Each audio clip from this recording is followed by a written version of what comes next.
Mes bien chers frères, bonjour. Je viens ce matin vers vous, car, vous le savez peut-être, aujourd'hui, certaines personnes, certains prêtres même, eh bien, mettent en cause l'autorité de saint Thomas d'Aquin.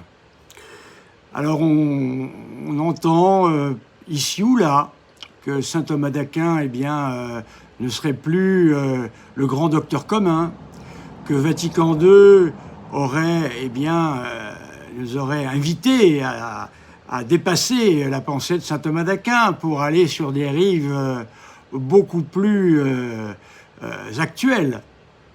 Eh bien, je vous propose quelque chose d'intéressant. C'est de vous lire un extrait justement du pape Benoît XVI concernant saint Thomas d'Aquin. Et nous allons voir à quel point saint Thomas d'Aquin est vraiment aujourd'hui eh bien, fortement d'actualité. Alors il s'agit ici d'une catéchèse que Benoît XVI a faite.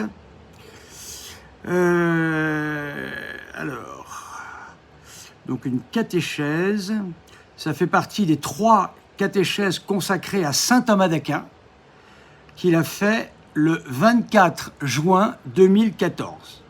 Je lis une partie, je ne vais pas tout lire. Mettons-nous donc aussi à l'école de saint Thomas et de son chef-d'œuvre, la Summa Theologiae.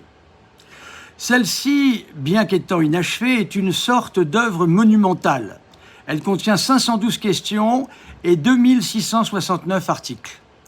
Il s'agit bien d'un raisonnement serré, dans lequel l'application de l'intelligence humaine au mystère de la foi procède avec clarté et profondeur, mêlant des questions et des réponses, dans lesquelles saint Thomas approfondit l'enseignement qui vient de l'Écriture sainte et des pères de l'Église, en particulier saint Augustin.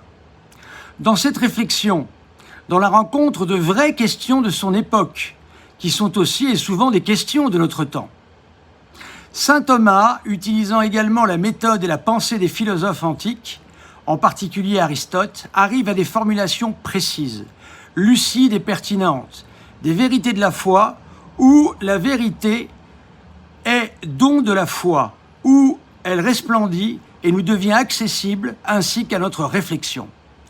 Cependant, cet effort de l'esprit humain rappelle saint Thomas à travers sa vie elle-même, et toujours éclairé par la prière, par la lumière qui vient d'en haut, sauf celui qui vit avec Dieu et avec ses mystères pour comprendre ce qu'ils disent. Saint Thomas a été aussi, comme tous les saints, un très grand dévot de la Vierge Marie. Il l'a appelée d'un nom formidable, Triclinium Totius, Trinitatis Triniclium, c'est-à-dire le lieu où la Trinité trouve son repos. Parce qu'en raison de l'incarnation, en aucune créature comme en elle, les 3 personnes divines habitent et éprouvent délices et joie à vivre dans son âme pleine de grâce. Par son intercession, nous pouvons obtenir tout ce que nous demandons. Voilà, chers amis, il s'agissait de la 3e catéchèse réservée à saint Thomas d'Aquin. Il y en a 3 que l'on trouve facilement sur le site eh bien, du Vatican, ou bien sur le site Benoît et moi, qui reste un site tout à fait intéressant. Je vous lirai simplement, vous savez, pour répondre à ceux eh bien, qui pensent que saint Thomas d'Aquin, c'est fini avec le Concile Vatican II, je vais relire quelque chose. Chers frères et sœurs, je voudrais aujourd'hui, c'est la deuxième partie de sa conférence.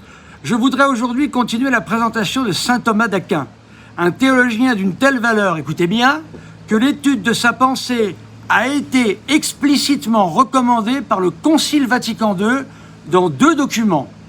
Le décret Optatam Totius sur la formation au sacerdoce et la déclaration Gravissimum Educationis qui traite de l'éducation chrétienne.